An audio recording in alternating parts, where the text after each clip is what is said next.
السلام علیکم ورحمۃ اللہ وبرکاتہ۔ بھائی صاحب کیسے ہو؟ خیر خیریت؟ ٹھیک ٹھاک؟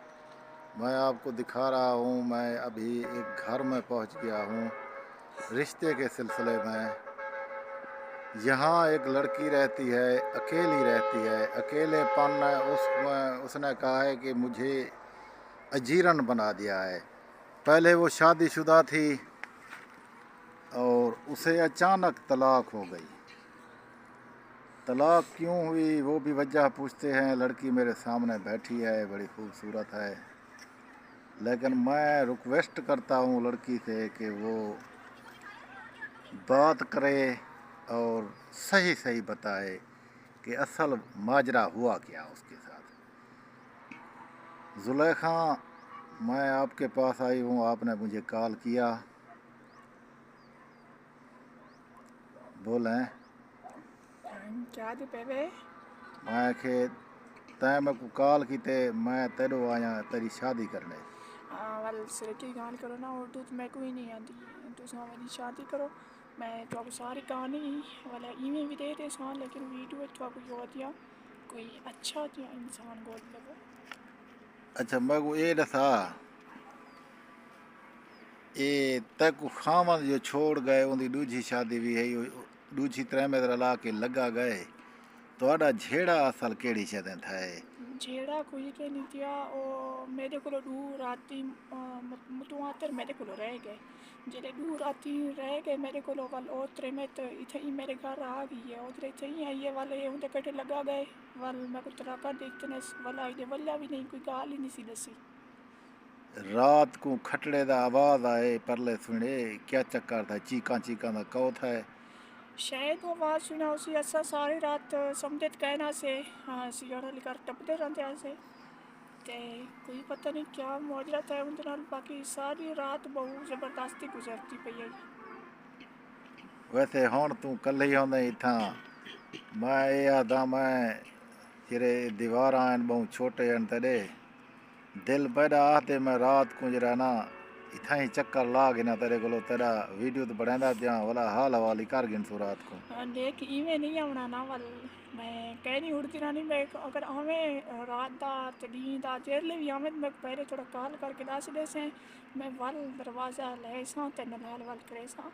باقی رشتہ دار ہی آندے نہیں، سب پانی لئی پہ رہندے رقبہ ہے انہیں دا، وہ آدھے چاہ بڑھا دے، سردی دا موسم ہے تے انہیں کو چاہ بڑھا دیندیاں بعض سکندر، باقی کوئی ماجرا کہہ نہیں ہوندا تے تساں آوے تو کوئی نہیں مسئلہ۔ ایندا مطلب ہے تو مگو بھی چالو ڈس دے رات کو جلے تھاں پانی والے بھی آ ویندن، لوگ بھی آ ویندن، سارے کو کٹھا کیتی پیار آندے۔ میں چالو ڈس دیا، تو میں چیک کیتے بھی نہ نہ چیک کر نہیں کیتا، میرا سوچ ہے رات کو تو چیک کر دیکھاں اگر ویسے۔ تیرا سوچ ہے آون دی تو ول تو آ ون، باقی ایجاں گالی چھوڑ، اگر ایجاں گالی کرنے تو ول کیمرے کو ٹپ جو کمرے دے وچ حال وال کرے ہوئے چٹے ڈیے کو نہ نہ تو جو والی ہی فیلڈ وچ آ گئی چٹے ڈیوں کو، تو ہی تو بندے دا پوتر بننا، سیدھی گل رشتے دے متعلق کر۔ گال اے میرا دل جڑا نا منگ دے میں بہت سوہنی میں دل آدے چڑھار کر گنوں آ۔ دل منگدے تو ول جو کمرے دل پیا بس اپنا گھر ہے، اتنا کوئی ٹینشن نہیں۔ نہ اتنا میرے خارش کا نہیں، میں آدھا میں رات کو آواں کئی ویلے تیرے کولو سما رات سارے بٹرا ماروں آ۔ پیچھے ہون گاردن ون ول سمجھ نہیں آئی۔ نہ انجھے ویلے میرے دور نہ بھیڑ پوسن، میں رات کو چوری چوری اچھا ہوں آساں۔ ولے ولا کے نہ کھات جلدی ویڈیو بڑا میری تے تصویر لا تے ونجن دی کر بس۔ اچھا گال ہے میں میرا پروگرام ہے میں تیرا رشتہ کروانا ایک حاجی نال، وقت اے نہ ہوئے فجر کو حاجی تیرے کولو ناراض تھیا کھڑا ہوئے تو رڑدا پھردے اے ہے او ہے، اے گال نہ ہون۔ دیکھ حاجی کوئی نہ ہونا، گیلا بھی حاجی آ، حاجی جتنے بھی ہیں تد نہیں چنے تے کوئی سادہ بندہ کھول لو یا پٹھان کھول لے جری عمر 75 سال تک ہوئے۔ 75 سال والا چل ویسی؟ کیوں نہ چلوے سی؟ اچھا حاجی جڑا نا شوقین زیادہ جڑا نا چھلے دے ہوندن، تیرا کیا پروگرام ہے تو قبول کرے سیں؟ میں ہوں کو آپ راضی کر کے انسان مسئلہ کہے نہیں، لیکن میری جری میرا خرچہ کرے، جتنا میرا خرچہ آ سکے وہ خرچہ کرے، کوئی نہیں مسئلہ۔ خرچے دی گال کو چھوڑ، حاجی آدن پیسے دے گٹوں میرے کولو لاتھن۔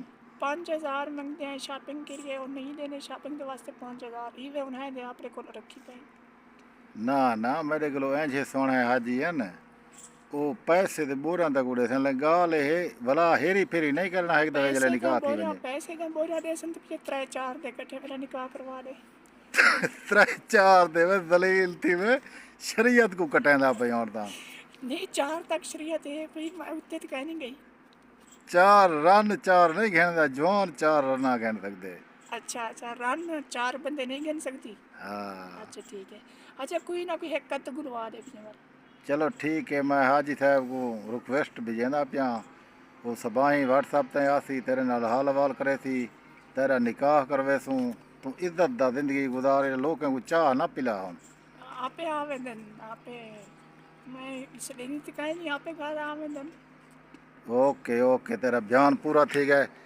لالا جی آپ نے دیکھا سنا بات دیکھی ابھی کمرہ دیکھا بلڈنگ دیکھی لڑکی کی لڑکی اکیلی ہوتی ہے جی تو میرا بھی کہتا ہے کہ رات کو اس 4 دیواری کے اندر چھلانگ مار دوں لیکن بوڑھا آدمی ہوں بلڈ پریشر ہائی لو ہوتا ہے ہو سکتا ہے کسی ٹائم بھی موت آ جائے گناہ سے بچنا چاہیے یہ ہے لالا لوکیشن